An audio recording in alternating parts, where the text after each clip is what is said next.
We'll guide you through how to make a glass shatter effect in DaVinci Resolve. Quick disclaimer, you need to follow this step-by-step guide carefully, because skipping a single step will affect your final result.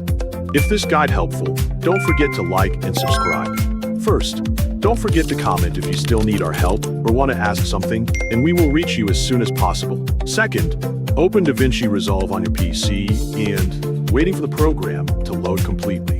Once the software is ready, create a new project so you have a fresh workspace for your editing session. After the project opens, go to the Edit page, where you will organize your media and build the sequence. Import your video into the media pool by using the Import option or dragging the file directly into the panel. Next, drag the video onto the timeline so you can start arranging your clips. Adjust the position of each clip carefully to ensure the transition will appear smooth, natural, and well-timed when the effect is added. After organizing the clips, import the glass shatter footage into the media pool using the same method as before. Drag the glass shatter footage onto the timeline and place it on a track above your main video.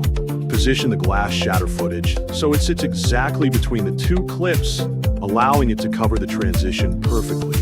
Once everything is aligned, switch to the Fusion page to begin removing the unwanted background from the effect. Add a 3D keyer node to the node tree and connect it correctly so it affects the glass shatter footage.